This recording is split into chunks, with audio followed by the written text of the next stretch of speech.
now listen. So now let's talk briefly about Saturn, right? So now, what does Saturn do in the birth chart, right? Well, first off, Saturn rules over Capricorn and Saturn rules over Aquarius, right? So Saturn does carry the themes that they represent, right?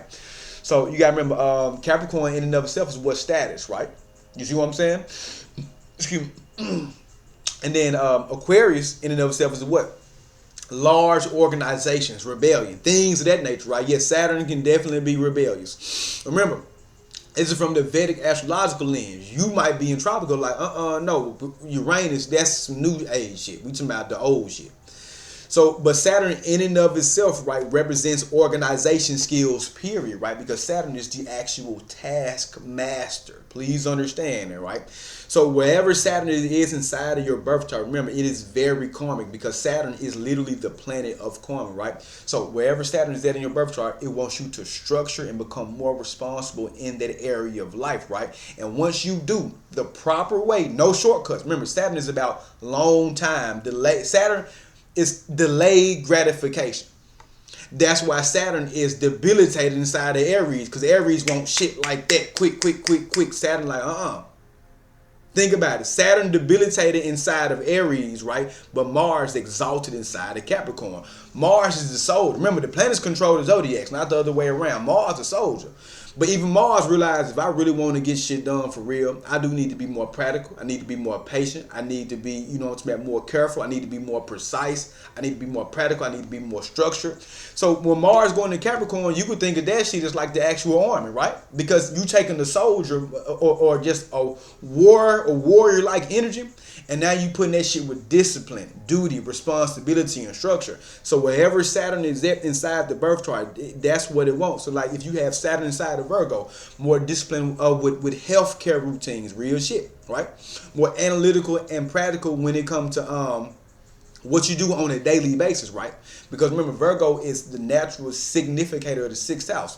Saturn in Virgo also wants your ass to do what? Be of service to somebody, right?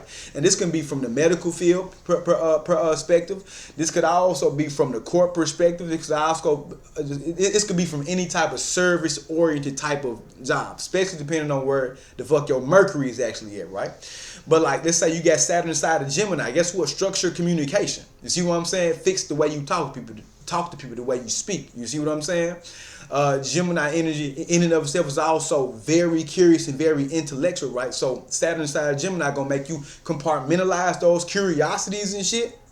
Gonna make you compartmentalize them and try to hone them piece by piece, right? Because other than that, sometimes Gemini energy can be all over the place, right? But Saturn and Gemini, okay, let's restrict some of that curiosity. Maybe you want to learn 5 things. Okay, let's focus on these 2 first primarily because these important. Let's get these out the way, right? Let's kind of like try to master some of those. More structured organization, right? Reading correct shit, right? Comprehending. That's what it really is, right? Saturn inside of Cancer, right? Guess what? It's restrictive emotions. But now you need to learn how to use your emotions when it's time, right? Don't be just super duper cold. You see what I'm saying? That's why because now you have to be structured using your emotions. Because sometimes Saturn in Cancer can make a person, sometimes it can make them have a very depressing outlook on life, right? See what I'm saying? To where they can be numb sometimes because it's in Cancer, right? So it can restrict the energy of the actual essence of the emotional feelings of, what the moon in and of itself feels, right? So that's something that you got to be very careful of. Now you have to, okay, well, listen, I can't keep talking to these people in a very cold manner. Let me use my emotions, to maybe see if I could possibly, work something out. You know what I'm talking about? If I can I want to show them my care without losing myself in this emotional. You see what I'm saying? That's why Saturn and Cancer people, especially you got Saturn and Cancer in the first house. Shit, somebody, man, listen, if your moon ain't in a positive, bubbly ass sign, that shit could be a wrap. You could be fucked. I ain't gonna lie. But yes, though, so that's what I want you all to understand, y'all. Wherever Saturn is at, that's what you need to be getting focused on, right? And it's a very, very heavy karma, right? Something that needs to be completed, but don't gotta be completed. That's the thing. That's the thing. Like, if you ain't responsible enough, Saturn ain't gonna get completed. In whatever area of life it is, you gonna always have that lack and restrictive nature on it. Real shit. But yes, though, y'all, so listen, other than that, Y'all want y'all birth chart read from me and shit, y'all already know where to go ahead and come. Other than that, we'll talk to y'all later, man. Peace.